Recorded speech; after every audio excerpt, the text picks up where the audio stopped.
Operation Exodus, Mississippi. What is OEM?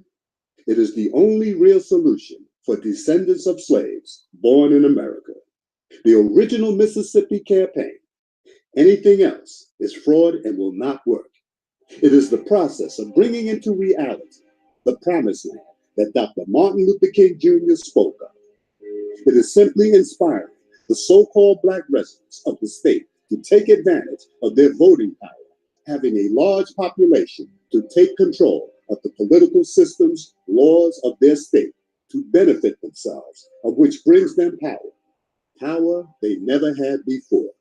OEM has nothing to do with religious, personal, or political beliefs, just wanting to make life less oppressive in this geographical area so Blacks can feel safe and operate with less resistance due to racism, forming a type of safe haven sanctuary state for Black people. OEM doesn't advocate trying to force the populace to do anything they don't wish to do, but offer advice and suggestions to improve their state for all citizens, regardless of race, creed, color, sexual orientation, etc. Some of the benefits of OEM could be: 1. As a state, you could finally request reparations due to the enslavement of our ancestors from the federal government. Being such, monetary or other awards will not be going to individuals or groups, but a state now in control that benefits this people to help build what this people need to act like true, free, liberated, as well as equal citizens of this nation. 2. Having control of the governor's mansion, you can control the state National Guard, as well as all law enforcement of the state. 3. Create a different way of living among the people to alleviate homelessness and other poverty, requesting the citizens more modesty, opening up more jobs, more time with loved ones. 4. Offer true rehabilitation to those in criminal systems so monies on jails can go to more beneficial purposes. 5. State can request the federal government to release all political prisoners in federal custody or those forced into asylum in foreign lands to be returned to or handed to Mississippi so they can live out the rest of their lives in dignity. 6. Mississippi will become a true work state where every man, woman, and child can say they had something to do with the success of their state instead of credit going to a select few. 7. Being an agriculture state already, we can specialize in the production of pure organic foods that is good for our citizens, also can be exported to other states and around the world, having a want for cheaper organically grown food products. 8. Success of OEM will become the blueprint and example, having not enough room for all who now wish to move. So our eyes must be set upon perhaps Alabama, Georgia, and the like. 9. A state can function independently from the federal government, forming relations and deals in foreign lands like Africa to benefit the state and nation. The so-called Black people of America have never had true power that others respect. But by doing this, we will get the respect and power we have never experienced, and the doors that will open due to just taking control of your life, we can't imagine. Please be reminded, if not for the domestic terrorists targeting Black people of the South and the federal government refusing to protect its citizens, forcing them to flee, this OEM campaign probably would have been made a reality generations ago. So all you and I will be doing is the work our ancestors wanted to do, but couldn't do due to domestic violence from other citizens. Join and organize Operation Exodus Mississippi today, or become a supporter.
Okay.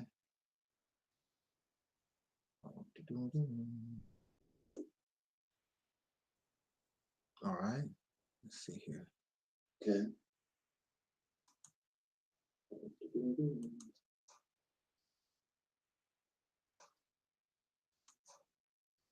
Set this up.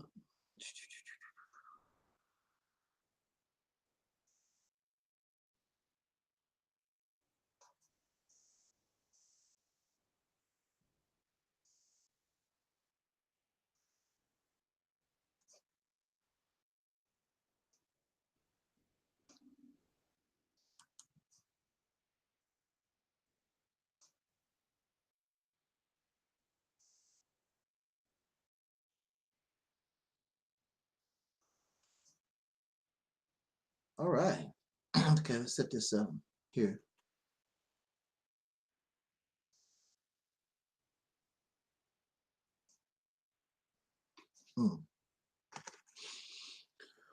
Ooh, okay.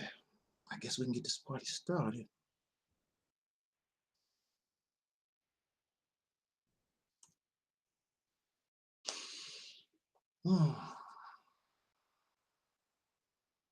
In the name of my ancestors,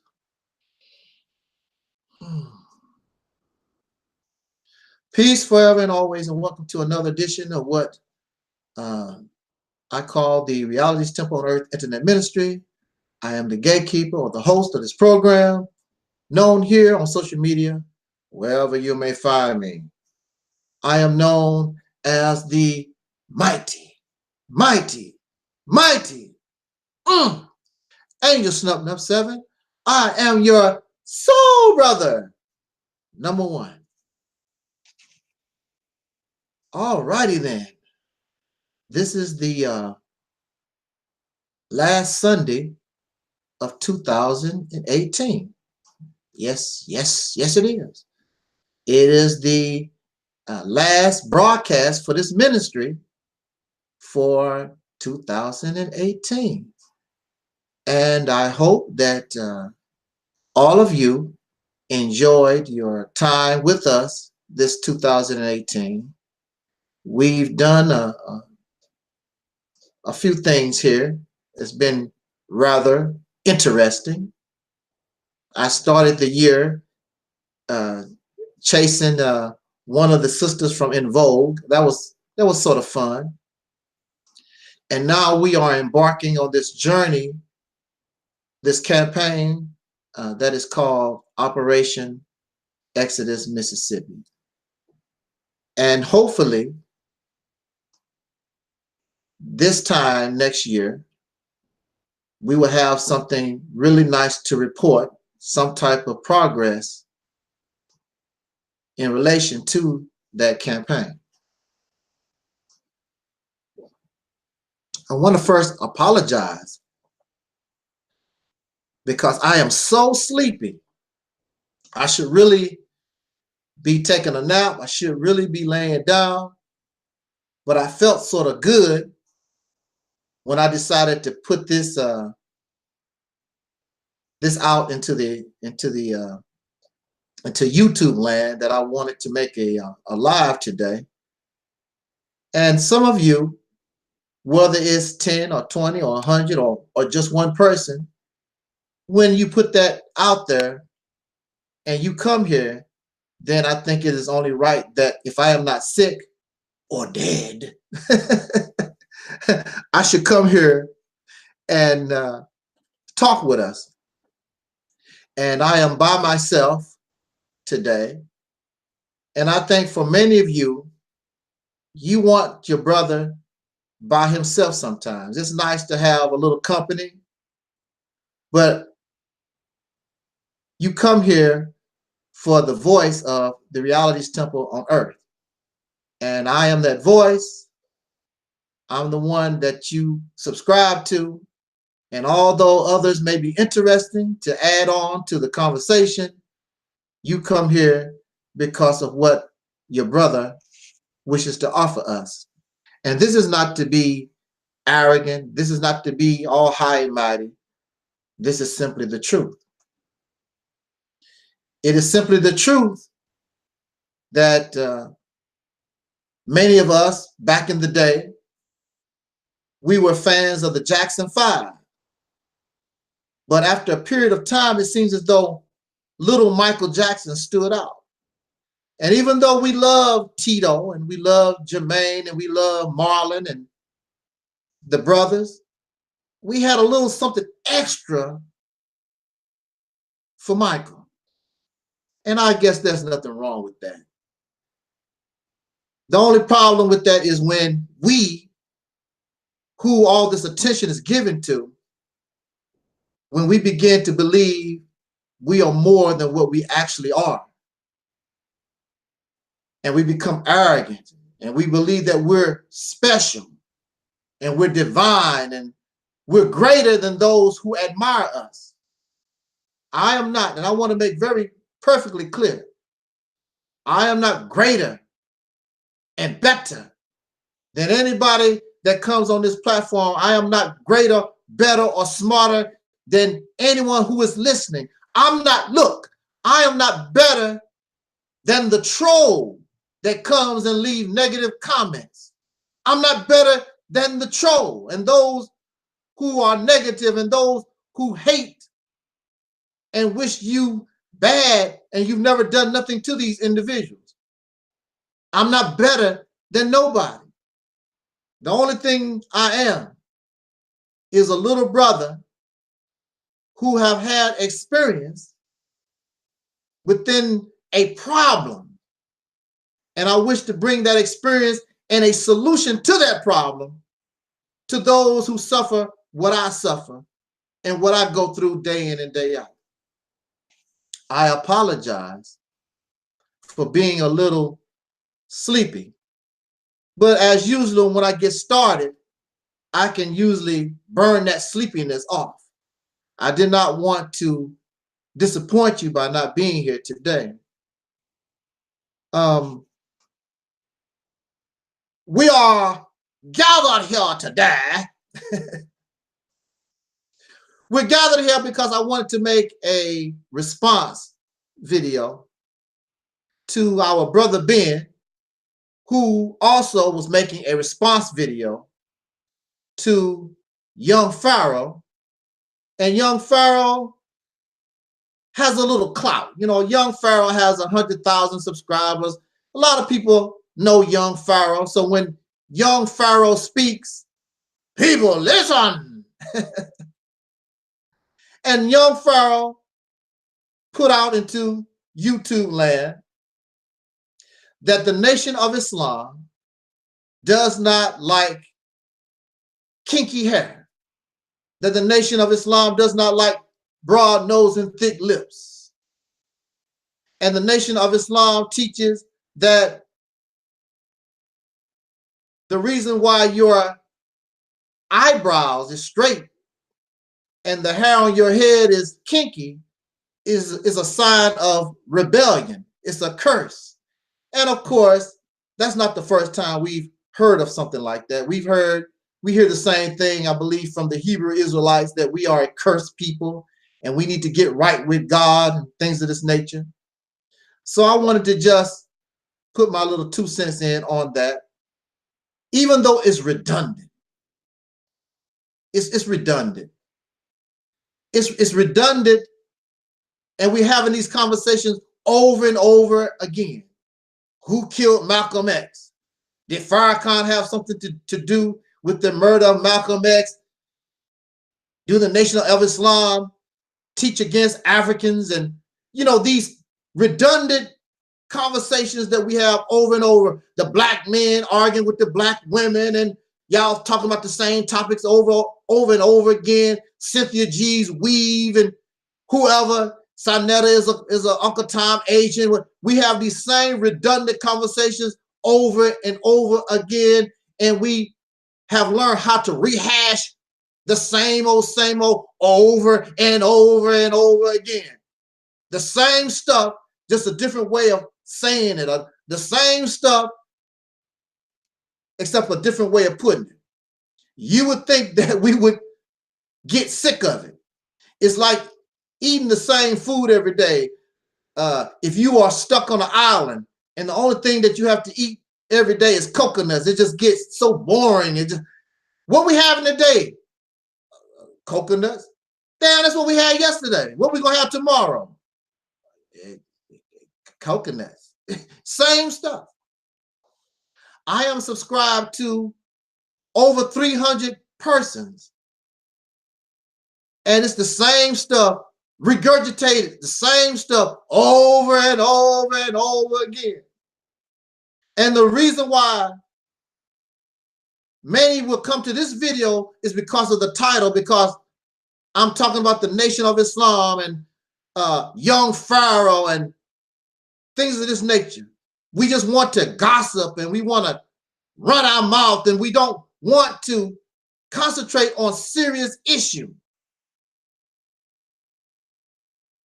I'm doing my best to stir the conversation, whether it's negative or positive, to get us to speaking about this Mississippi campaign. I don't care if it's negative or positive. Talk about it. Start the conversation. But we would rather continue the old stuff. What Marcus Garvey did, what Malcolm did, Sister Harriet Tubman, and go what they did in Kemet and thousands of years ago. That's where our minds is at. Where do you think that you're going to go when you can't leave the past? You're not even in the present. So it is very clear you don't have no idea about your future. So basically, the so-called Negro, the descendants of slaves born in America, the African Americans, no matter what you call yourself, we have no idea of what lies ahead in the future. Some of you barely can get up to go to work tomorrow, which is in the future. Peace to you, Syrian. But we keep doing the same thing over and over again. And Syrian says, there are no new things in this world, and God just recycles everything. We're not even recycling. We're not even recycling. We're saying and doing the same thing over and over again. That's not recycling. Recycling is able to take something that is old, using the material that is old, and you change its form and make it into something new or a new version of what was old. That's recycling. We're not doing that. We continue to become obsessed with the past and what we done yesterday. We barely know what we're doing today, and we dang sure don't know what we're going to do in the future. And those who have no vision for the future is doomed. So we need a conversation. So we need a conversation. We need to begin a conversation. How you doing, Donald? Donald says, what plans do you have as a start for the campaign?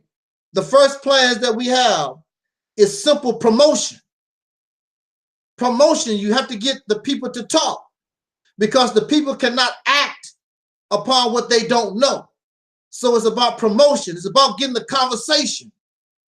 You can't do nothing else. You can't get support if people don't know you exist. How you doing, Donald? and Syrian. Oh man, I got to shout out to Facebook. Matter of fact, let me check my Facebook real quick, brothers and sisters. Give me a second here. I want to make sure things is going all right.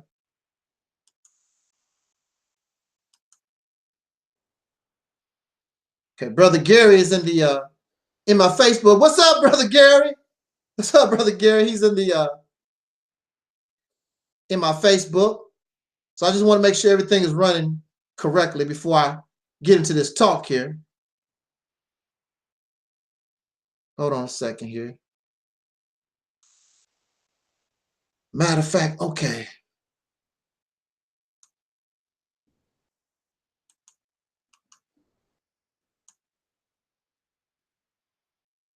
I apologize. Please bear with me real quick. I'm trying to set this thing up here.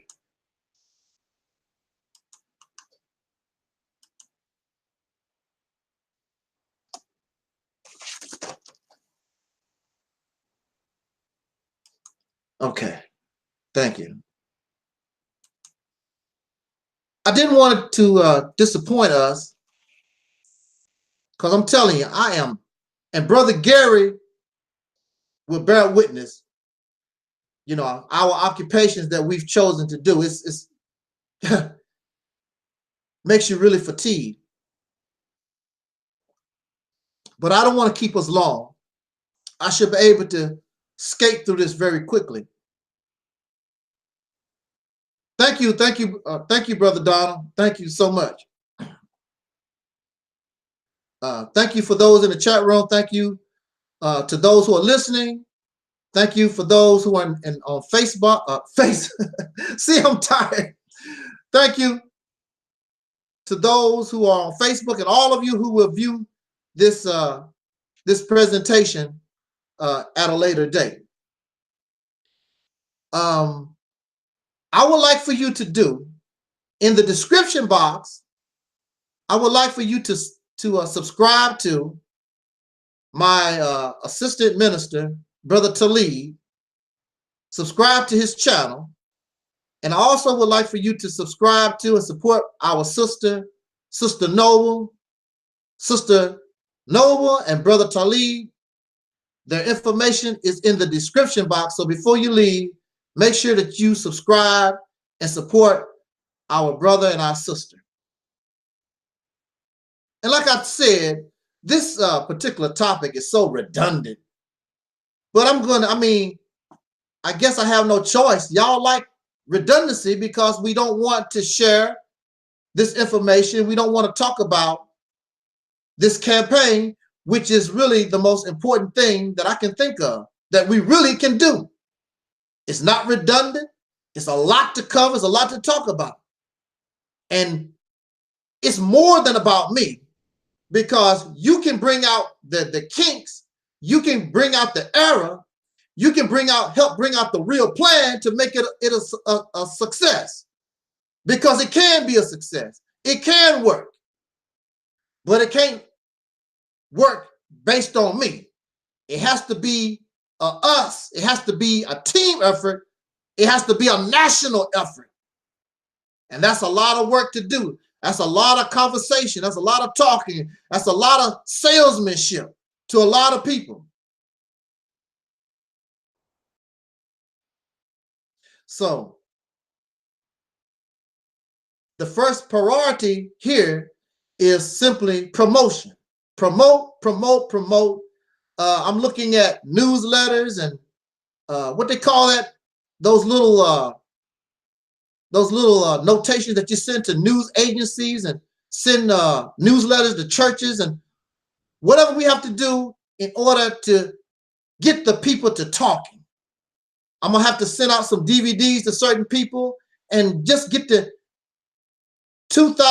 beginning of 2019 is about work, but I'm not gonna do it by myself. So all those who are associated with me, you know, it's about work. We got to promote. Believe me, once we get this going, you're going to be so proud of yourself. The benefits, woo, man, we just don't know. But just to break up the monotony, before I get into a redundant subject, it's redundant. I did want to talk about real quick.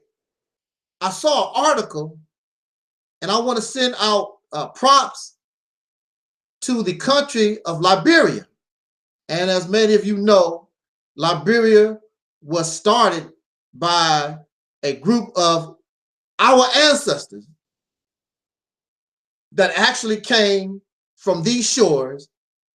And I don't know exactly how they end up on the shores of Africa somewhere, but they were able to create what we call Liberia. And prior to the Mississippi campaign, I did come before us and I suggested that we should help Liberia. Out of all the African nations, I don't know why they never talk about Liberia, because Liberia, since they do come from us, they would have more in common with us than any other African nation or any other nation on the planet, because those people, those are the descendants of us. They are our actual relatives. And of course, like any nation, they are having their ups and downs, and they're trying to do, trying to survive. And some of us that don't have a pot to piss in, we want to say negative things about Liberia, and we want to put our relatives in Liberia down and blah, blah. That was created by white people. Liberia, okay. Liberia was created by white people. Where do you live? You actually live with the white people, right? They are Africans.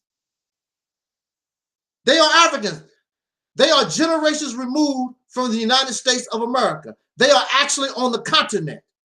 They have a country that's on the African continent. They are Africans. You holler and scream, right? Okay. Thank you. Thank you. They was created by former slaves. Thank you, Don.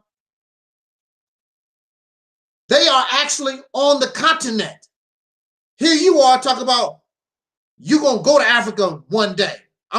They are already there. And they may not live as good as you might want to live, but they have been doing that for a long time now, for generations. And Liberia is already established. So if you are so smart and you got so much going on, why couldn't we take our money, our resources, and our talent, since y'all so blackity black RBG nation, and all, go to your people in Africa and help them? You won't do it because because the reality is some of y'all just fake. You don't want to do nothing. I don't care what nobody presents. I don't care what kind of solution. I don't care what nobody puts on the table. You don't want to do it, especially if you think it's going to work, because you're not really interested in going to no Africa. You actually enjoy getting up, doing a 9 to 5, going to work for a racist. You don't mind your sons and your daughters taking a chance out in the world, being shot down by some racist cop. You don't mind living in a gang-infested environment where some of our people who have gone savage, they will shoot you down. You don't mind living in this type of environment because actually you really are afraid to be free. You actually are. You are, because you really don't know what that is. Sounds good. I want to be free. I want to be liberated. It sounds good, but you really don't know what that is. And it really scares you. Because see, it reminds me of a lot of children who get sick and tired of living under the roof of their parents. But at the same time, they scared to leave home. Now, some of y'all left home at an early age. Some of y'all left home at 14, 15 years old. You got tired of your parents' home or wherever you was living, and you went out and did your thing. But the majority of us, we ain't gonna do that. Because it's a scary world out there. How you gonna take care of yourself? How you gonna eat?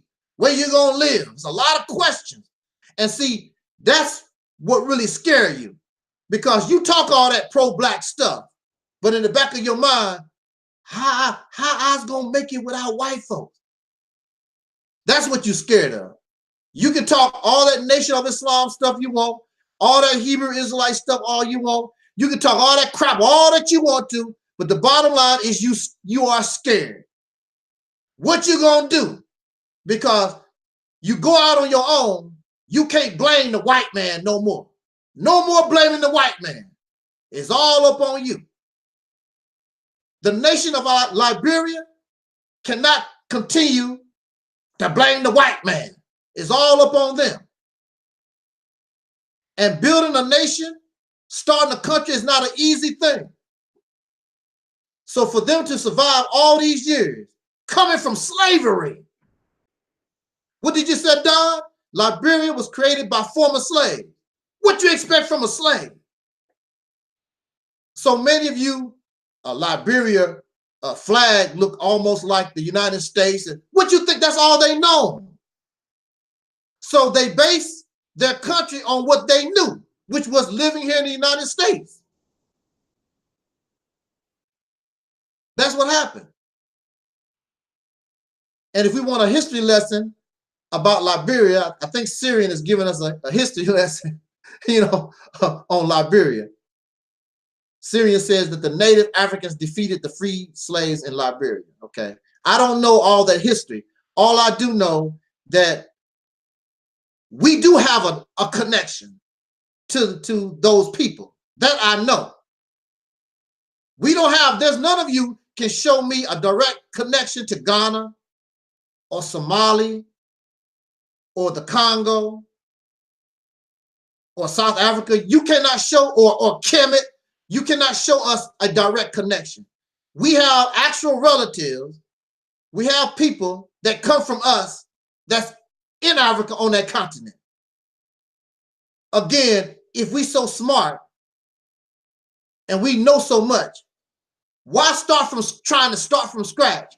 Why don't we, it would be much easier to just simply help what is already established. But see, the bottom line is you don't care nothing about Operation Exodus, Mississippi, and you really don't care nothing about Liberia because you are scared of leaving the white man. Because when you fail, you don't have nobody to blame but yourself. And you want to be able to blame somebody. Well, if it wasn't for the white man, that's what you want to be able to say. The white people didn't let me do this. The white people didn't let me do that. But see, when you leave your mama house, your daddy house, and you go out on your own, you can't blame them for nothing. It all the responsibility, everything falls to you. And that's what the so-called Negro, the descendants of slaves born in America, that's exactly what we are afraid of. Y'all talk tough. Going to Africa. I'm building a nation of my own. Y'all talk a lot of good. I mean, it sounds good, but you're not real. Because if you was real, we already have a place to go. Liberia. If you was real, then a first step is Operation Exodus, Mississippi OEM. That's the first step. I have placed the full lectures of this campaign on Facebook and YouTube and many places. And I really don't get any comments except by some silly folks. But I really don't get comments where we can start a conversation. People are silent. People are silent because it's real. It can be done, and you are scared. You are scared because if you fail, you can only blame yourself. You want to be able to blame the white man. You want to blame the Arabs in your community, the Chinese and the Koreans in your community. You want to talk about all those who come into your community. That's what you want to talk about. You want to be able to blame somebody. You don't want to accept the responsibility for yourself. So you can fool some other people, but you can't fool me. I know what your problem is. You scared, but that's all right. There's nothing wrong with being scared. It's a scary thing to leave out of your comfort zone. That's natural.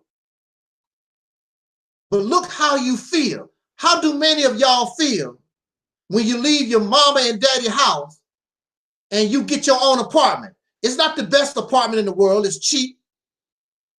You got rats and roaches running around, but it's yours. Remember some of y'all, the first car you ever owned in your life, all beat up and run down, but it's your car. That's my raggedy car. That's my raggedy house. It belongs to me. It's mine.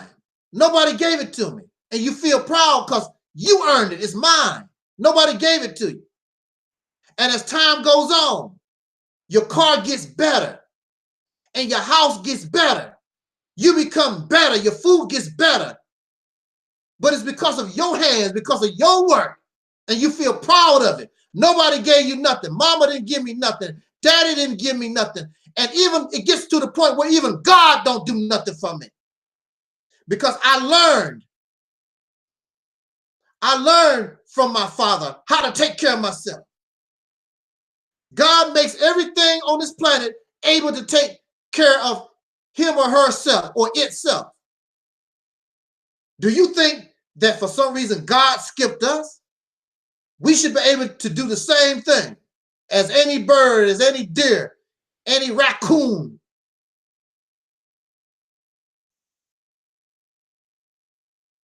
So let us begin this conversation and get our people. Let's promote OEM, Operation Exodus Mississippi, because nobody can act, nobody can make a choice about something they don't know.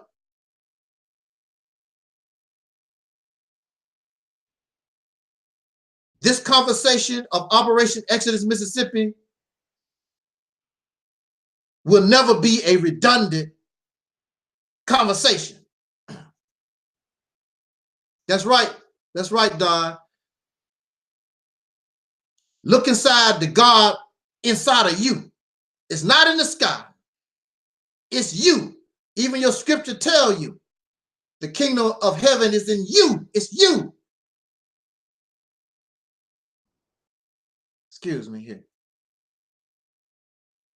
But I wanted to say quickly, as far as Liberia was concerned, I saw an article, and I believe the president of Liberia is a brother named George. What is it? Let me make sure I get that right. George W-E-A-H. And what he wants to do, and I believe they are not wanting to do it, but they are actually doing it. They are offering free education to their citizens. College, universities in Liberia will be free to the people. Public universities will be free to the people. Isn't that a good thing? Can you understand? Can you imagine what Liberia could do if we was backing Liberia up? Instead of looking at Liberia as a stranger, as looking at Liberia as something less than Kemet, less than Ethiopia, less than all these things that we view so grand. If we would take our talents and our money and what we have to offer and bring it there and work with our people, our own relatives, what we could do, because that's moving in the right direction. Because if you educate your people, you can only become better. Your people are ignorant people, illiterate people is not good for a nation. So here, Liberia is offering education for free. It can only make his country better, producing more doctors and nurses and lawyers and scientists and all these different things. And of course, because this education was given to them by their nation, they want to give back. we and the nation of Liberia will make a great team, I believe. And clearly that is on the agenda of OEM, Operation Exodus Mississippi, if we are able to, or when we are able to get to that point. We do need to reach out to Africa. We need to reach out to anybody that will be beneficial to us. Not because it's cool to be with them. If you don't offer any benefit, then you just want to do something because it looks good or sounds good. I'm not interested in that. We are trying to survive in this world of racism. That's what we're trying to do. We're trying to survive. We're trying to not go extinct. We're trying to avoid future suffering and oppression. But again, congratulations and more power to the country, the nation of Liberia and President George Weah, for taking that. That's a real good step, because it can only make your country and your nation better. So I want to talk about this main topic. And the main topic really is young Pharaoh was saying something to the effect that the Nation of Islam have a hate for African beauty. Well, in that conversation, of course, it could not be avoided. Somebody got to talk about Louis Farrakhan. Did Louis Farrakhan participate in the murder of Malcolm X? So I'm not gonna spend a lot of time on that. It's redundant. In fact, this whole topic is really redundant. So, hey, good brother Steve, what's up? What's up? What's up? But I'm gonna talk about it a little bit. So maybe we don't have to talk about it so much in the new year. Maybe in the new year, 2019, we could talk about new things, real things.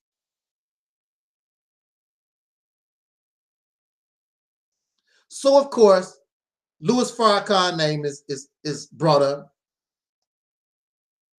And the thing about Louis Farrakhan, the thing about Marcus Garvey and Elijah Muhammad and Malcolm and Dr. King and the list goes on and on. We for many of us, we become obsessed with individuals. We think that Louis Farrakhan or any of these persons that we admire, we think that their doo-doo don't stink. You know what I'm saying? This is what I would like for people to see. Because y'all look at Jay-Z and Beyonce, all these celebrities, Louis Farrakhan, and for some reason, you think they are not human beings. You think they don't cry. You think they don't eat. I mean, you know it, but really you look at them as more than human beings. Yes, you do. They can't do no wrong. There's nothing that Beyonce can do. All her fans, go Beyonce, go Beyonce. They don't care. Same thing with poor Michael Jackson. He can't do nothing wrong. But see, this is you need a reality check. And I wish, I wish you could have a chance for some of you. I remember Richard Pryor was talking about this. Richard Pryor said that one day he went to a public, bathroom, took a dump. Richard Pryor. And, he came out, was washing his hand, and, you got other people coming to use the public restroom. And somebody, when they come in the bathroom, it's like, woo, man, what the? and they noticed that it was Richard Pryor. They said, Richard Pryor, did you just do this? God damn, man, you rotten. Woo, damn, you stink. Oh, God, damn. You know, and Richard like, what the hell you expect? It's a damn bathroom, man. You know, y'all think that these people doo-doo don't stink, but they do. Somebody was smelling Richard Pryor doo-doo. You know, they stink. Minister Farrakhan has to urinate. He has to urinate. He has to take a dump. He's not greater than you are. He's not smarter than you. He's a human being. Y'all taking this all out of proportion. There's nothing, you think that these people are so great. You are great in your own way, but you lower yourself and you think because somebody can talk or somebody can sing and dance, you think they're better than you are. You make a mistake. I admire these ladies. They're not better than me. They can sing. They are not better than me. They're not greater than me. They go to the toilet. These ladies go on their monthlies. They're women, they're human beings, they cry. They get sad. We talk about Malcolm X and we talk about Marcus Garvey and we talk about all these people, how you love them. But if you really love these people, if you actually knew these people, I guarantee you, a lot of you wouldn't even like them because they're human beings. And human beings have certain traits and stuff that other human beings might not like. But you say that because you don't have to worry about looking at Minister Farrakhan on the toilet. You know, can you imagine Minister Farrakhan on the toilet? Getting one of them big ones. You know, one of them one that don't want to go, like, woo, and finally get loose. Woo, praise be. You know, that type of thing. We need to stop worshiping people. Stop thinking folks is better than you, smarter than you. If all of us come from the same God, what makes them better than you? Matter of fact, you need to have a talk with God and tell God, why are these people your favorites? Why are you choosing these people over me? We are all children of God. So whatever connection Farrakhan has to God, you should have it also. It's just like when your parents are giving out allowances. Your parents should give allowances to all the children, not just one particular one. Well, you don't want to get the allowance. Well, what about me, Daddy? Well, you know, what about me? I'm your son too. How come I can't get an allowance? Now, you know how you would feel in a situation like that if your parents chose your brother or sister, made them feel divine and special over you. So why would you allow your God to do the same thing? Oh, Jesus is special. Oh, Muhammad is special. Oh, Abraham and Isaac, all these folks are special. And when it comes to religious teachings, women, females really don't get no credit for nothing. You might hear about the prophet Ruth and the wives of some of these men, but the women don't get any props. Women can't lead nothing because you're too stupid. That's what I guess. Women must be stupid. The reason why it's all about Jesus is because you're too stupid. So I got to put it all on Jesus. Even if Jesus has to die, I'd rather keep it with Jesus. All the gifts, all the power goes to Jesus. Even if Jesus has to die, then give it to you and you are alive. Ain't that something? So we really need to get up out of this crap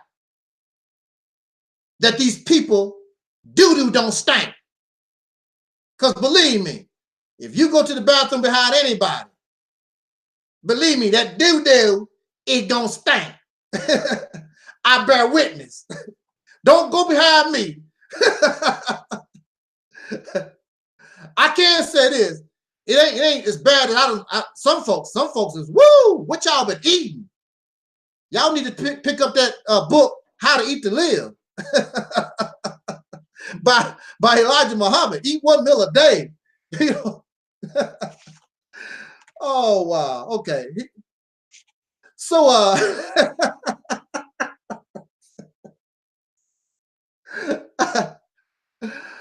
oh man, let me get through this here, y'all. All right. Are y'all all right?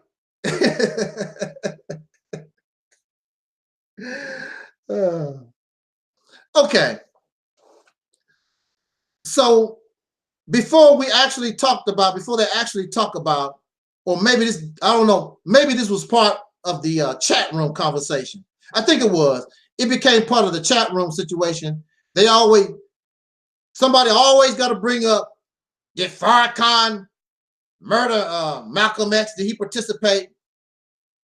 This is what I want to say simply. Look, this is the reality of it. Well, you know, Farrakhan never was charged with a crime. He didn't go to jail. There are many people in this country and around the world who get away with murder. Just because you don't go to jail, just because you didn't get charged with a crime, don't mean that you did not commit the murder. That's just the bottom line. The possibility that you done it is there. There's a possibility that Louis Farrakhan, if he did not directly participate, he knew about the murder of Malcolm X based on these reasons. Out of his mouth, Minister Farrakhan said, well, you know, if somebody attack what you love, it'll make you kill. That's what he said. If somebody attacked, which he felt as though Malcolm was attacking Elijah Muhammad is who he loved, then it gets to the point where I might have to kill you.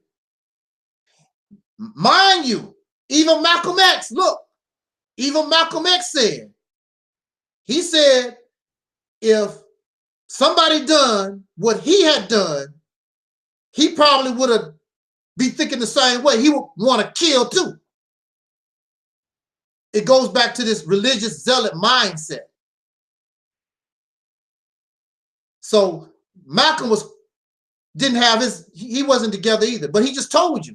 And see, that's the reason why Malcolm knew that those guys was going to murder him, because he understood that mindset, because he was thinking the same kind of way.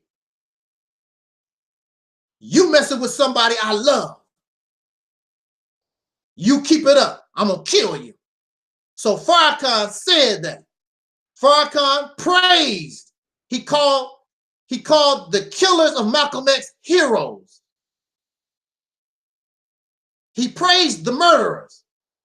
He said that the followers of Malcolm X was cowards. They laid around and they let their leader get murdered, and they was running around scared for their life. Well, I mean, these murderers have weapons, and the people don't have any weapons. What you expect? But anyway, Farrakhan called Malcolm X's followers a bunch of cowards. And the real cowards were these people who went into a ballroom to shoot down an unarmed man in front of his wife and his children. Those are the damn cowards. But he praised those people. He praised them. They used the government for a scapegoat because, as you know, according to Pro, the government has always messed with us as a people, our leadership, and everything that we try to do. I can guarantee you, once Operation Exodus Mississippi begins to get in motion, they will come and do whatever they can to try to destroy that movement. Right now, a bunch of Negroes, jealous Negroes, would like to do that. So I don't have to wait for the government. I have Negroes trying to destroy OEM before it can even get off the ground. I don't have to wait for the government. But they use the government as a scapegoat because the government is known for these things. However, there's no evidence to suggest, except maybe if the government did know, they say, hey, we don't care, kill him, kill the dude. But the government did not pull the trigger. The people from the Nation of Islam pulled the trigger. They done that. There's no doubt about that. These people were members of the Nation of Islam. 20 years later, after Malcolm's death, Farrakhan started attacking Malcolm X. The man is dead. He's gone to join the ancestors. Why are you attacking this man? That tells you something. You want to try to murder somebody and they're already gone. They're already gone.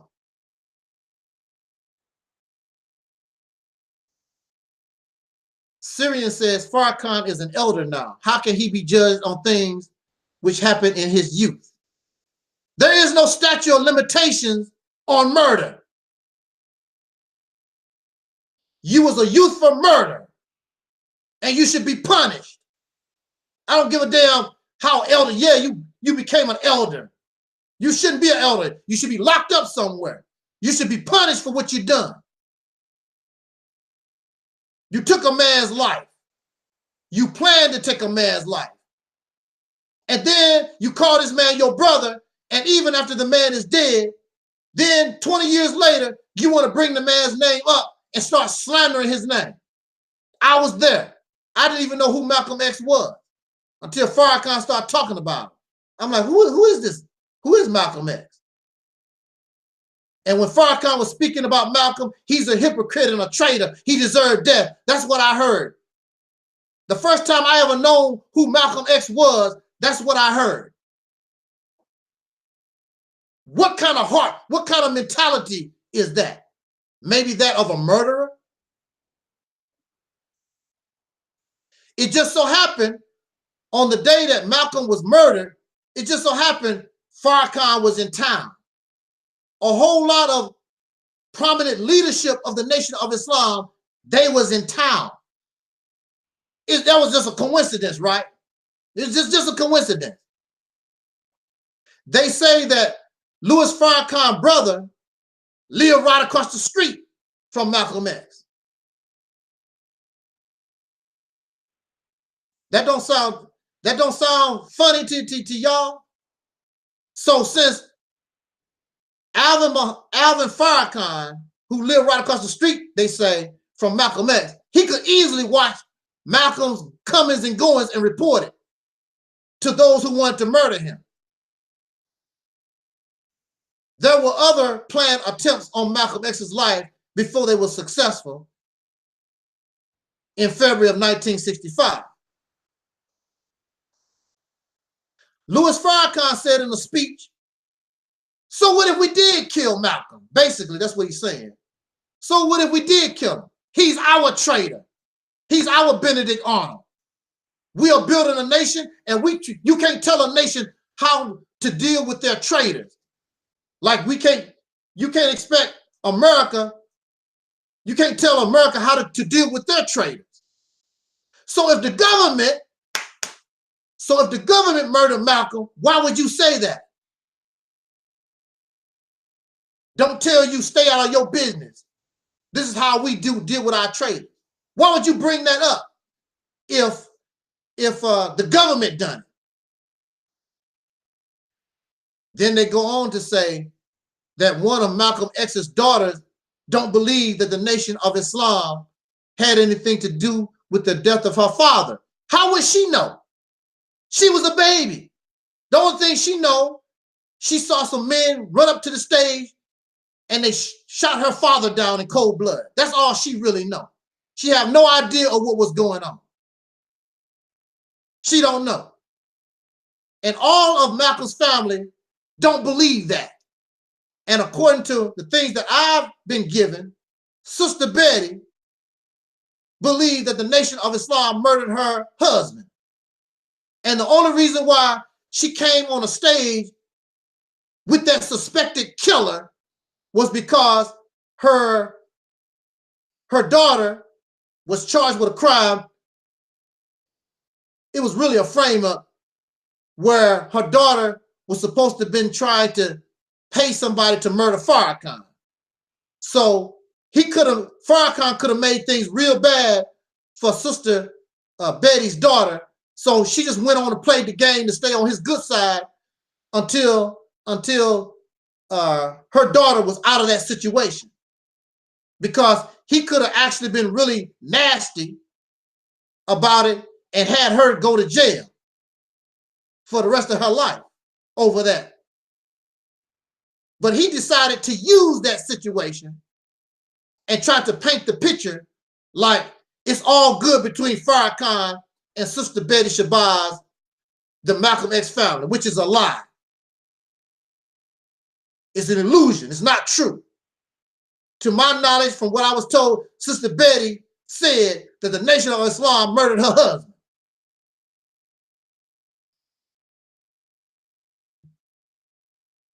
You say that the government murdered Malcolm X, but the government had nothing to do with the Muhammad Speaks, a newspaper that was created by Malcolm X. There was a cartoon with Malcolm X's head rolling, cut his head off. The government did not do that. That was the Nation of Islam. Louis Farrakhan, every week, he's a man worthy of death, calling for the death of Malcolm X every week on the radio. Government don't have nothing to do with that. Mind you, prior to this conflict with the Nation of Islam itself, there was no attempts, no assassination attempts on Malcolm X. The Ku Klux Klan did not call for Malcolm. The only one who called for Malcolm X's death was these Negroes. No, to my knowledge, there was no white folks running around, kill Malcolm X, death to Malcolm X. It was the Nation of Islam. And it's funny, after they called for the death of Malcolm X, all of a sudden, he ends up dead. Oh, but the government did it. Oh, yeah, I know, the government did it. It was reported on his deathbed, Captain Yusuf Shah, one of the top captains in the Nation of Islam, on his deathbed, it was reported that he said he was there when the Nation of Islam firebombed Malcolm X's house. And of course, within that same week, Malcolm was assassinated. He was murdered. But the government did it.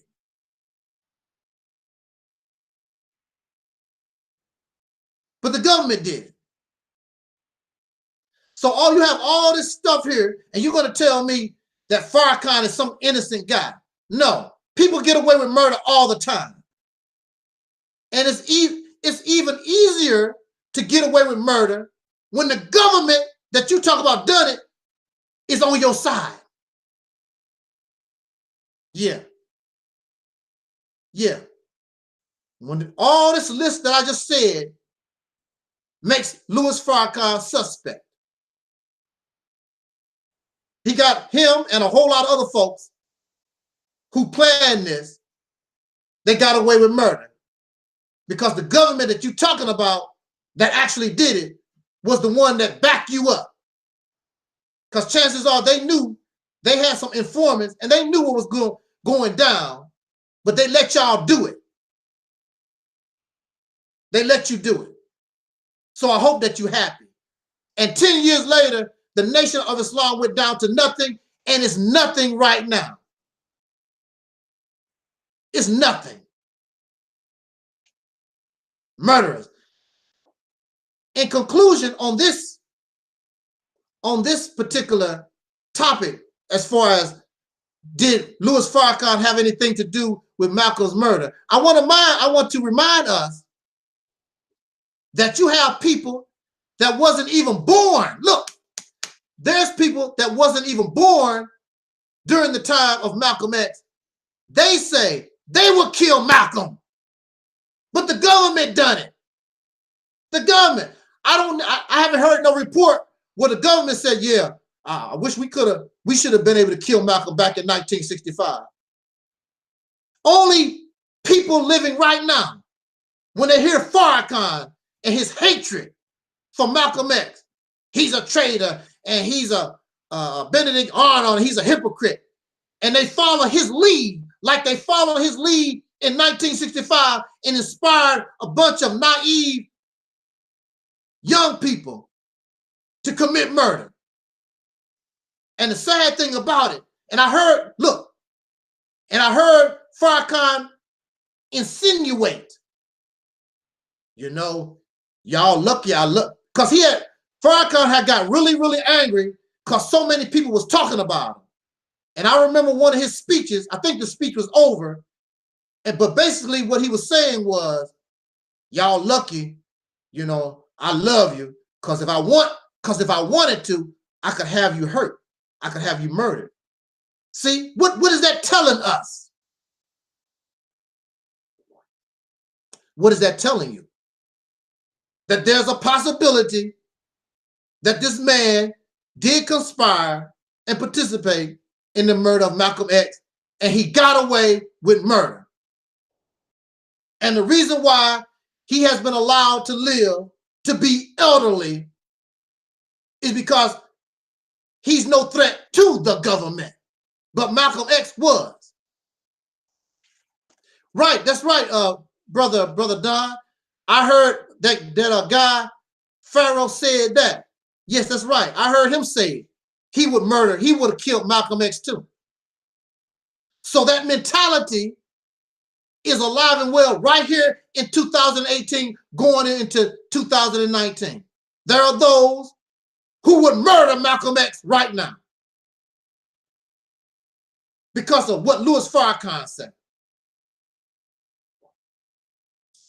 So yeah,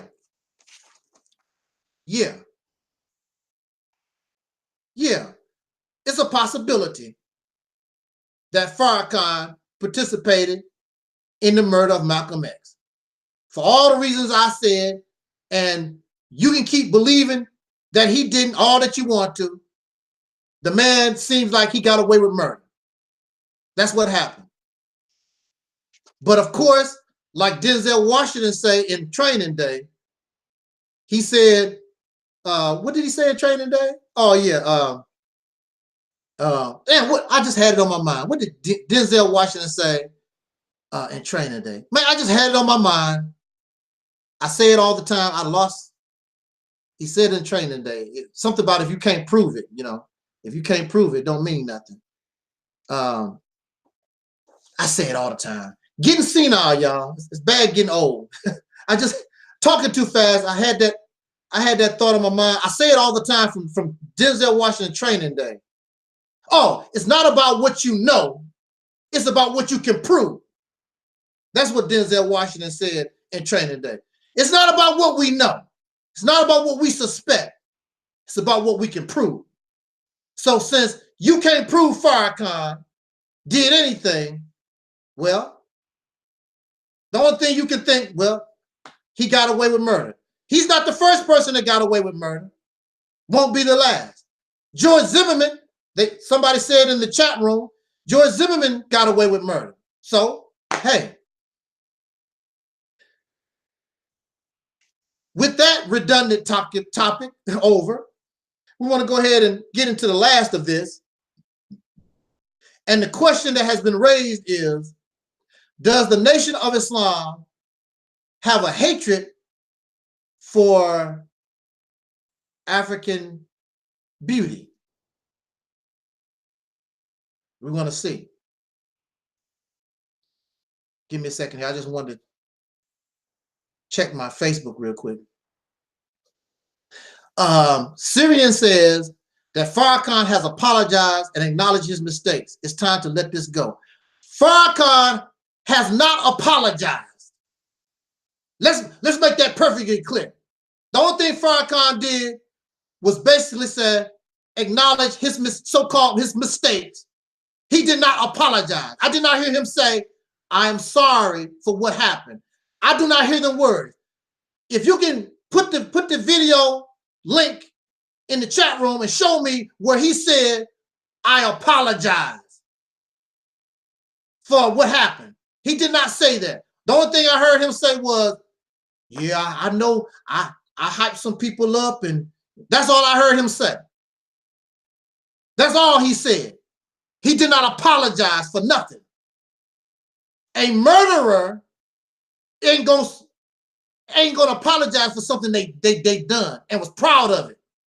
He praised the killers. He was happy about Malcolm's murder. He's not going to apologize. To apologize means that he must confess and admit that Elijah Muhammad was wrong. So where's the video that shows where Farrakhan said, you know, that should never happen. Elijah Muhammad was wrong. I want to see that video. He has not apologized for nothing.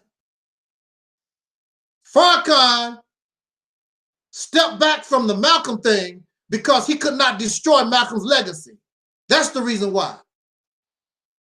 He tried to destroy Malcolm's legacy. But people could see how sincere Malcolm was, how honest he was, how clean cut. He was a beautiful looking human being. He could not destroy that. So now Farrakhan trying to get on the train because he can't convince the people to hate Malcolm. If he was able to get the people to hate Malcolm, it'll be a whole new ball game.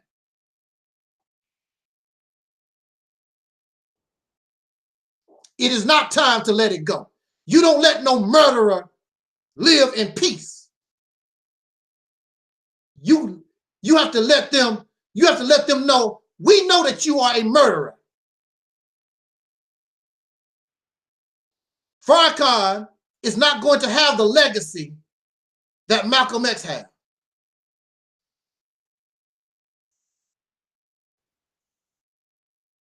Farrakhan is full of doo-doo.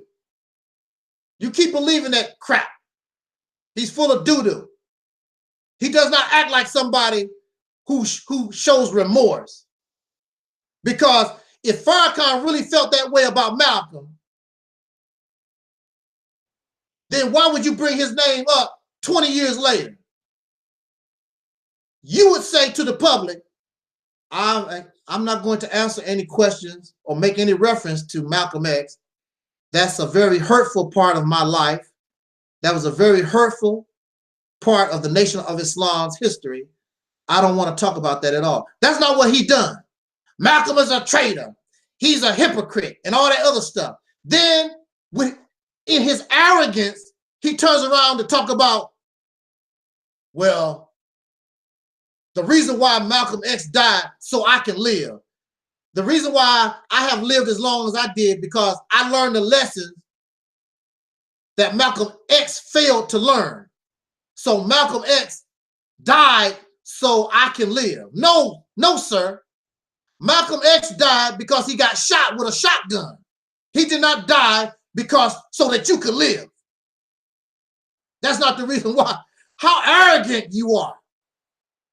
So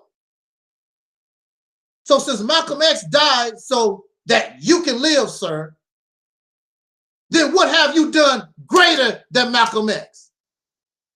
What have you done greater and better? Nothing.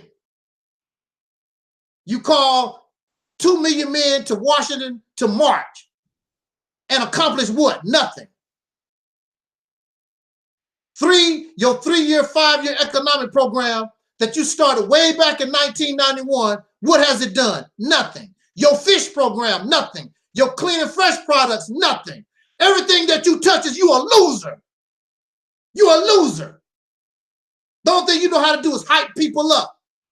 And they are satisfied with hype. And if you're satisfied with having nothing but some hype, so be it. But you're not Malcolm X, sir. And he died because he got shot, not so that you could live. Live to do what? To do nothing. 40 years of nothing. Somebody told me Farrakhan has this, Farrakhan has that. That's just like asking me, we having a party, and you give me $100 to go get supplies for our party, and I bring you back a bag of Snicker bars for $6. So what happened to the other $94? What happened to the other $94? Yeah, I got something for the party, a bag of Snicker bars. But what about the other $94? And that's the case of Farrakhan. He give you a little something, something. But compared to the millions and millions of dollars this man has had to go through his hands within the last 40 years, he has nothing. Nothing. The Nation of Islam should have their own YouTube, their own Facebook. Millions and millions of acres of land, farming and businesses. They don't have nothing. Nothing. The least you could do is invest in real estate so your followers can have places to live, because they have to pay rent anyway. Buy buildings so your people can have a place to live. Don't even have that. Don't have nothing. Nothing. He did not try. That's not a try. Because he's not a leader. Malcolm X was a leader. He was creative. He had vision. Farrakhan is a follower. He's a follower. Malcolm X was a leader. He thought for himself. Elijah Muhammad did not have to guide him. He just did things. And Elijah Muhammad just let Malcolm do what he wanted to do because he could see that. He was a visionary. He was creative. He was a leader. Farrakhan is not a leader. He's a follower. He needs somebody to guide him. He can inspire you. He can inspire you. And he can hype you up to make you want to do something. But he don't know what to do. 40 years of not knowing what to do. That's all it was. So Malcolm X is the one that put the Nation of Islam on the map. It was not Elijah Muhammad. Malcolm X was the one that put the Nation of Islam on the map. Sister Betty said when Malcolm joined the Nation of Islam, it was nothing but a bunch of old people on crutches, basically. They weren't doing nothing. Nothing was happening. It was Malcolm's energy that put the Nation of Islam on the map. Elijah Muhammad probably asked Allah, when will my help come?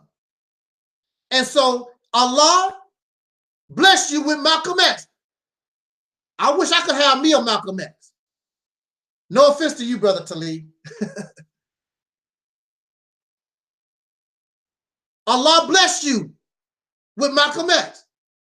Then you turn around and kill the blessing. Then you turn around and y'all say that the black man is God. The Nation of Islam teaches the black man is God. And then you sit around and you sit in some seats with your shotguns and your pistols, and God is getting ready to talk. And before God can talk, you blow his brains out. Well, you shoot him in the chest in front of his wife and his children. The black man is God. Even in modern times, me, myself, I have been threatened at least 2 times by these cowards, religious zealot cowards. They will kill and murder black folks, soul brothers and sisters. They will do that. But you never hear about them attacking racists, never, unless it's in self-defense. They never go out and intentionally hunt down racists, even the ones that murdered them. Malcolm X, during his time, wanted to take revenge when they murdered Nation of Islam members. Elijah Muhammad said, no, we can't, no, we can't retaliate. Malcolm X wanted to get revenge. What does it, but Elijah Muhammad didn't have no problem when he knew that these people was planning, if he himself didn't know, had knowledge that they were going to try to murder Malcolm.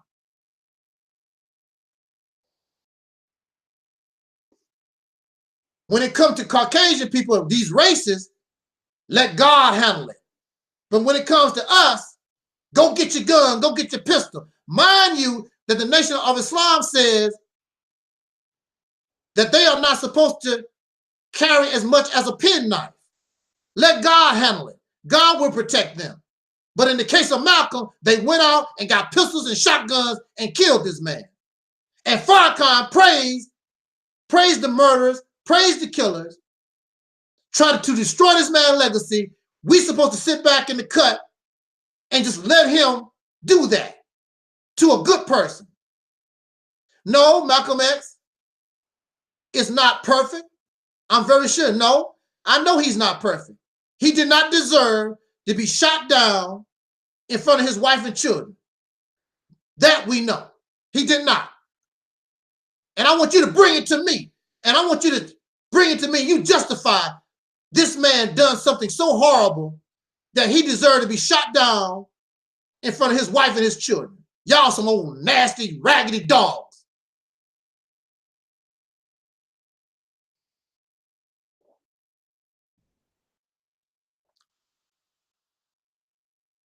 You'll never be successful. You'll never. And as soon as Louis Farrakhan passed his life, it'll be over for Nation of Islam crap. It'll be the end of it. You'll go into almost nothingness. Because as soon as Louis Farrakhan passed, then the infighting will start. And the whole thing gonna fall apart like it usually do. And because of your hatred for Malcolm, for your hatred really of God, period, you deserve to be gone. Bye-bye. So Brother Ben X, you wasting your time. Brother Ben X, you wasting your time. I'm telling Brother Ben X that that's a sign that it's time for you to leave that stuff alone. You are better than the Nation of Islam. It's a sign from God. It's time for you to get out.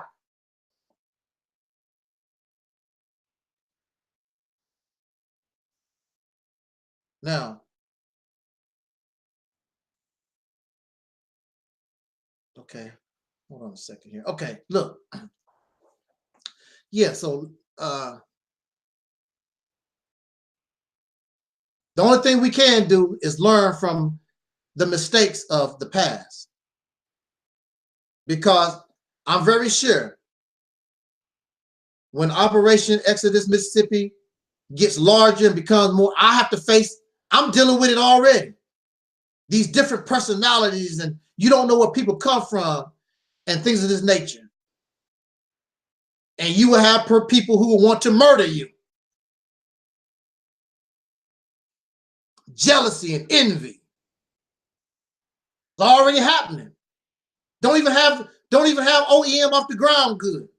It's already happening. Jealousy and envy.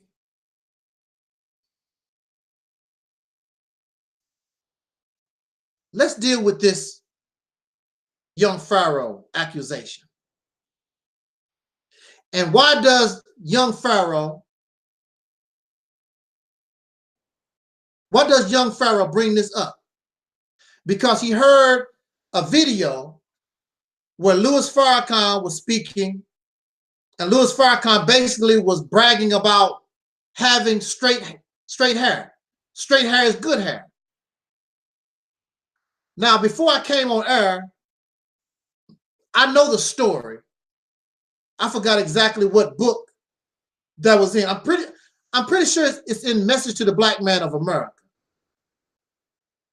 I'm not sure. I try to look it up. I haven't, I don't deal with religion and stuff like that no more like I used to. So I forgot exactly where it's at. But this story that Minister Farrakhan is saying is nothing but textbook Nation of Islam teaching. It's textbook. There was a scientist, I believe he's a scientist, last name Shabazz, and prior to what he done, our hair, or the hair of dark-skinned people, was just like our eyebrows. It was not kinky. I forgot the reason why he wanted to separate. I forgot what the reason was. Anyway, he ended up going, this Shabazz guy started this tribe. That's why they call it the tribe of Shabazz. And went down into the jungles. And of course, living a harsher lifestyle, it kinked your hair up. And basically this is a sign of rebellion, because Shabazz was rebellious against the rest of black society or whatever. He became a rebel, so they said it's like a rebellion against God. And those who are rebels against God, they begin their, as Farrakhan explained it, you begin to take on mutilated features. Look, mutilated features. He said that prior to Shabazz, our hair was straight, we had thin lips, and we had more narrow noses. That's what the teachings say. That sounds like white folks with a tan, don't it? That's what it sounds like. It sounds like these original black folks was nothing but they look like Caucasian people with dark skin. That's what it sounds like. And then when they rebelled and went down into this jungle situation and basically rebelled against God, then your features became mutilated. Your lips got fat, your nose got big, your hair kinked all up. I guess your skin got a little darker too. But that's the teaching, that's textbook. And Brother Ben fired back, because what they're trying to say is that Malcolm was different. And they always show a clip where Malcolm was talking about, be proud of your features, your dark skin and your big nose, kinky hair, and blah, blah, blah. But then, kudos to Brother Ben, he showed an audio where Malcolm X was basically saying the same thing that Farrakhan was saying. That's the teachings. That's textbook Nation of Islam teaching, that tribe of Shabazz story.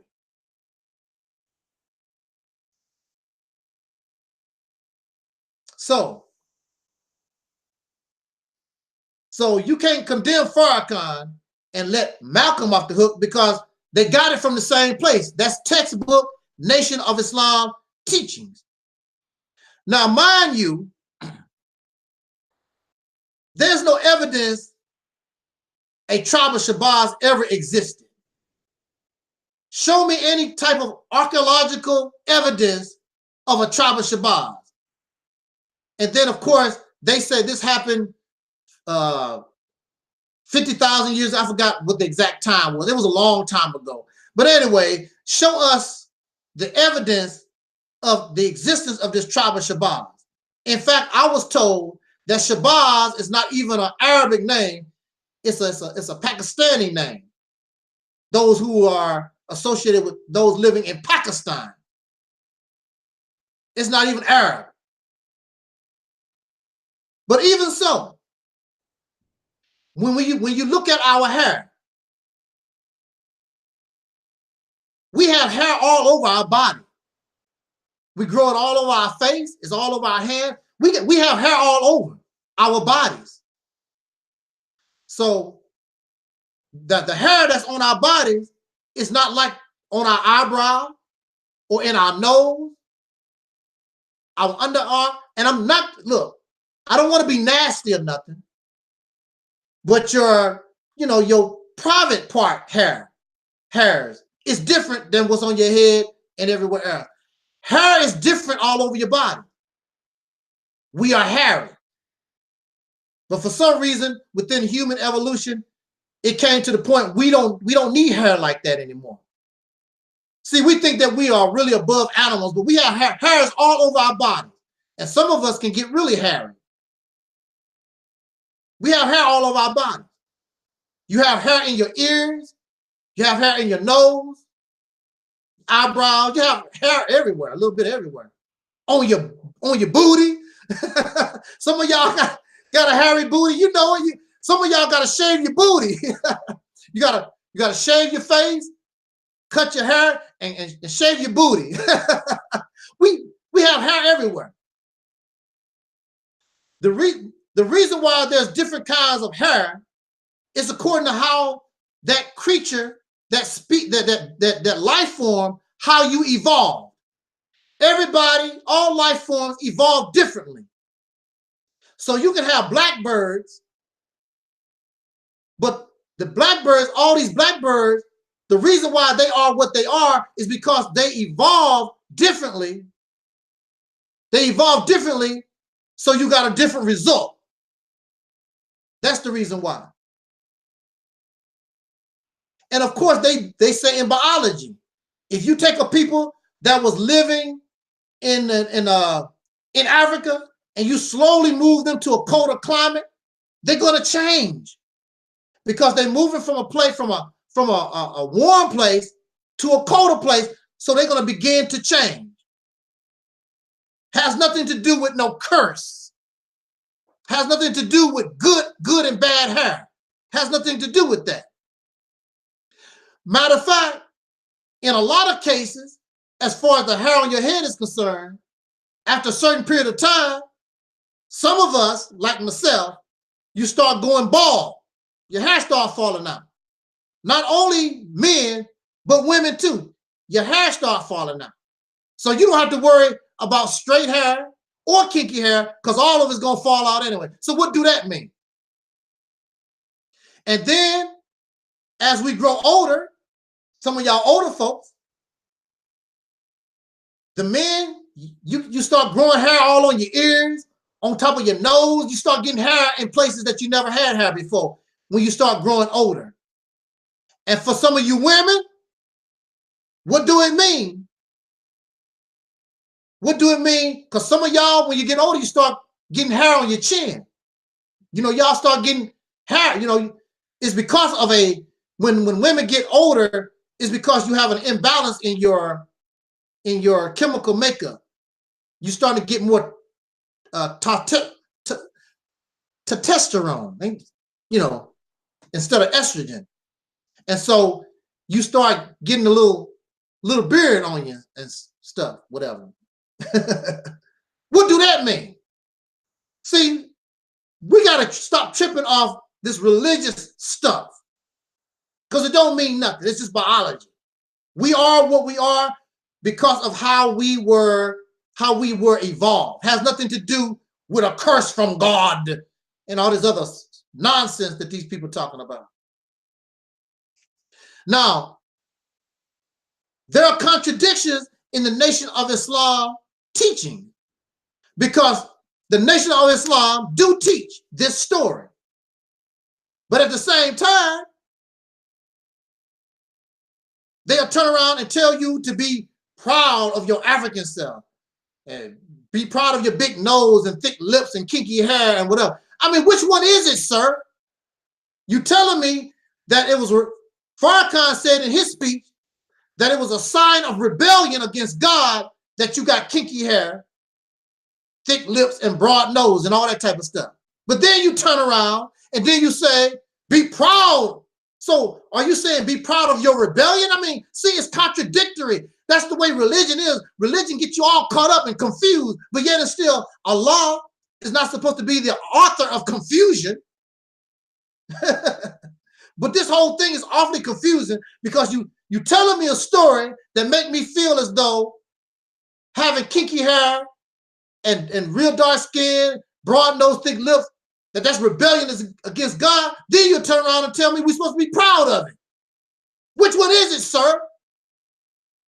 Mind you,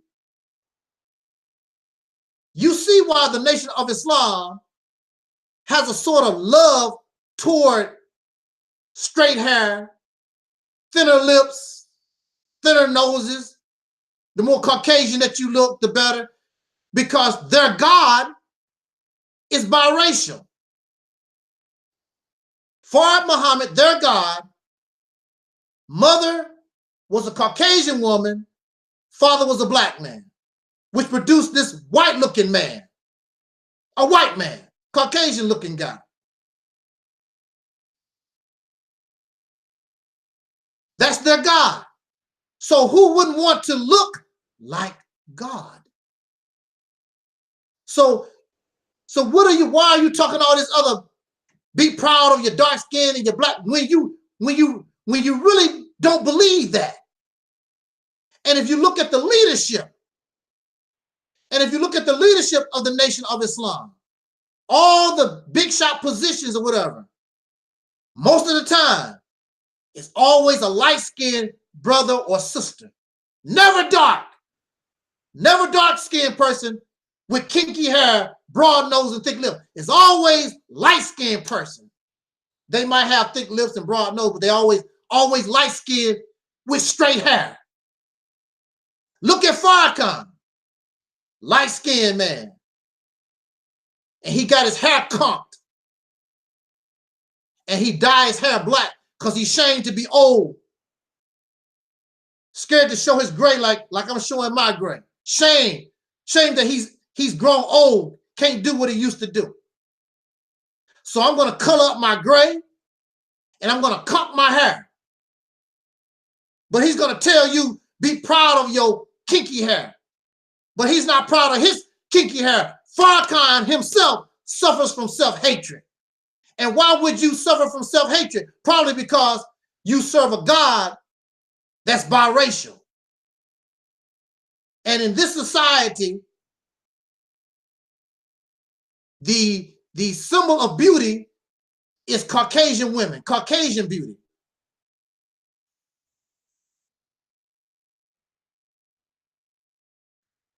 Why did Master Farah Muhammad have to have a Caucasian mother when we know that this black woman, this African woman, this soul woman, she can produce all the colors of the rainbow?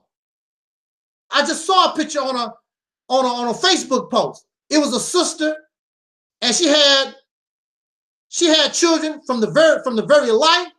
Matter of fact, she had an albino child all the way to the very dark. It came from this one mother. So how come Master Farah Muhammad, how come his mother, why was a white woman, an actual Caucasian woman, chosen for that job to be the mother of God? It's questions. It's questions.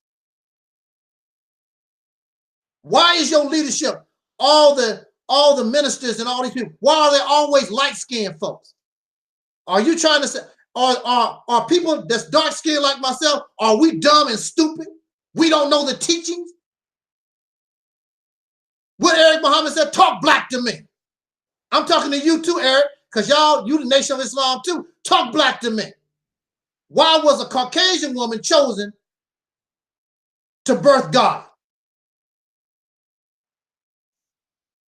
And then it is suggested that the reason why many of us, we want to straighten our hair and wear weaves, straight hair, is because since straight hair is natural for us, that's us trying to go back to our natural self. No, that's not. The reason why we do it is because we live in a racist society, and that again, Caucasian beauty, we have been influenced by Caucasian beauty. And it's not just us.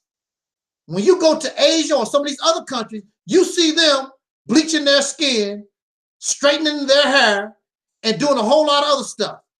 Because of Caucasian influence in the world, the white woman or Caucasian or being a European, that's the sign of beauty. It's not because we're trying to go back to our original self. We never was that anyway. We're not original people anyway. Those of us born in America descendants of slaves. We're not that anyway. So there's contradictions here. And there's self-hate issues in the Nation of Islam. There's self-hate issues here. Clearly. There's confusion and contradictory. That's why I tell us we need to let go of all religious rhetoric. You need to let it all go. It's not based on logic or reason or reality. This story about some guy in Shabbat, scientist, there's no evidence that ever happened. There's no evidence. The Nation of Islam teach that the black man has been here, what, for 666 trillion years, 66 trillion years or something like that. Where's your evidence? What's up, Alquan? What's up? What's happening? There's no evidence to that. There's no evidence that we existed 6,600. The best scientists can say is that the earth is a few billion years old, let alone where would, if black folks existed trillions of years ago, you wasn't on the planet Earth. So where the hell was we? We need to stop this stuff. But I tell you this, you are my brother, you are my sister, and I can work with you. I can work with you. But y'all need to learn how to separate your personal beliefs with what we have to actually do. That's the problem. When your beliefs keep us from unification, which is the only thing that can get us out of our situation, I got a problem with that. So if I have to attack your belief system, your religion, then I got to do that.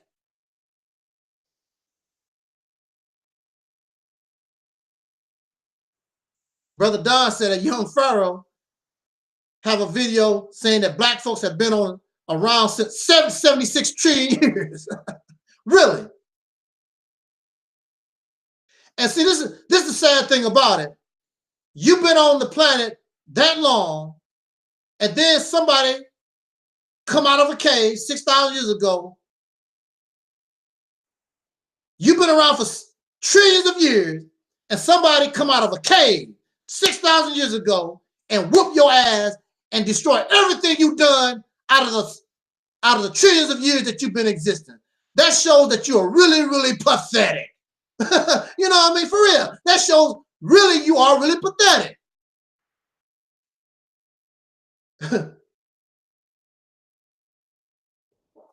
But I just wanted to talk with us. I guess I did wake up a little bit. I really was sleepy. I really was sleepy, but you know. But I woke up. Thanks for those of you who are in the that's watching. Those in the chat room. I want to say, send a shout out to Alquan. Alquan is in the chat room, and you know, Alquan, I'm gonna tell you, it don't make no difference. You know, we have our difference or whatever. Believe me. You know, a lot of things that you bring or whatever. You know, we down. We really on the same team. You know, we should not allow these little differences or whatever, because I'm against these fake, wacky folks just like you are. You know, I enjoy your work.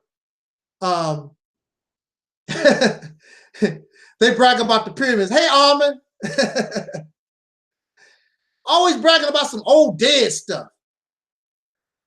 If you come to this platform, the only thing I want to talk about is what we're going to do. Only thing I want to do is talk about the new. That's all I want to talk about. You know, it's nice talking about the old, but there's nothing like building something with your own hands that you do. That's what they done. I want to do something myself. I got a brain. I have hands myself.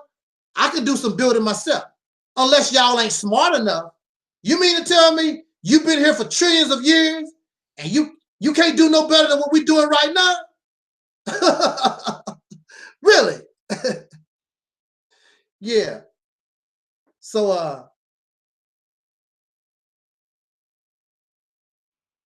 Yeah, so I just wanted to bring that to our attention. Like I said, this topic has really become redundant, and I hope not to revisit it anymore. I don't want to revisit it no more because it's really redundant. You keep rehashing and saying the same old stuff over and over again, and we need to go on and do something new. Like your scriptures say, for those of you who believe in scriptures, make things new. Behold, I make all things new, and the former things shall pass away. This does not mean that we can't remember grandmother and grandfather, but it means we have to live our own lives, and we have to create a new reality for ourselves and make things that's new for us. They did what they did for themselves. Okay, Aquan. But we have to do things for ourselves, for us. And I'm just like many of you. My love begins with the brothers and sisters of soul, the descendants of slaves born in America. You are my top priority. We should be our top priority. I can't worry about Africa and other places when you can't even take care of yourself. We have to take care of ourselves first. That's the first law of survival. Deal with yourself first. How can I feed somebody else when I can't feed myself? Don't make any sense. Do it. But with that said, y'all, let's promote OEM, Operation Exodus Mississippi. Let's talk about it. Whether it's bad or good talk, let's get the conversation. Challenge your big YouTubers to talk about it. And let's get the conversation started. Our people cannot make a choice about something they don't know nothing about. So it's our responsibility to put it out there, start the conversation, and let's get this ball rolling. I guarantee you, we get this train to going, and the sky's the limit. You'll be so shocked. You're like, wow, we could have done this a long time ago. In fact, if it was not for the, if it wasn't for domestic terrorism, our people would have done it a long time ago. Our ancestors was already on their way to control states like Mississippi and Alabama and Georgia, where we had a huge population. It was the racists, Tennessee. It's the racists that caused them to flee for their lives. They was already doing it. So the only thing we're doing is something that should have been done long time ago. That's all. So let's do that. Again, subscribe to Brother Taalik. His channel is in the information box. Subscribe to Sister Noble. Her information is in the description box. Let us subscribe to one another. Let us support one another. I don't care if you're Muslim or agnostic or atheist, wherever you are. I'm your brother. I'm with you. That's why I'm still reaching out to my brother, Alquan. And we go back and forth, but that's my brother. We gonna work this out. That's how family do. And you can do that when you're sincere. But if you're not sincere, you can't reach out and touch another person like that, because you got something that you got another agenda. And also, it's not in the subscription box, but subscribe to Alquan too. ALQUAN. Subscribe to Alquan. Like I say, we have our back and forth or whatever, but I mean, this is family. We expect that. But family gonna work it out, because we are sincere about changing the condition of this people. Yeah, Alquan, what did you want to say? You want to say something before I get out of here? Because I'm getting ready to roll here. Is Talk Real Solutions is off the air? I didn't know that. I need to call, I'm gonna call Tyrone and see what's up with that. Because I noticed ain't too much going on. He probably got tired of paying it. You know those guys use that Blog Talk Radio, and nobody was really donating, you know, to keep that going. Yeah, Brother Tyrone probably is tired of spending his own money for TRS. Yeah, that's it. They won't donate. They won't donate to help the man. I even donated to TRS. And I don't, you know, I will come on there now and then, but you have all those guys that want to run their mouth and they wasn't sending Tyrone nothing. Actually, TRS was a good program, really. He was doing pretty good. But that's all, you know, Negroes just want things for free. Yeah, he probably I know that he just got tired of those guys. Wasn't serious, because the purpose of Talk Real Solutions was to talk about real solutions, and they wouldn't stay on point. So it just became entertainment. So I guess it's gotten to the point where he's just tired. He's just tired. But anyway, I'm gonna reach out to Brother Tyrone, and maybe I can get him to come this way, because I know he's very sincere in wanting to change the condition of our people. He would be a very, very wonderful asset to the struggle, no doubt. So with that said, y'all, peace to Aquan, peace to all those in the chat room, Syrian, and let me see who everybody is there. I'm gonna send a shout out. Is it Diamond Almond, and good brother Steve and Don and all those. If I miss somebody in the chat room,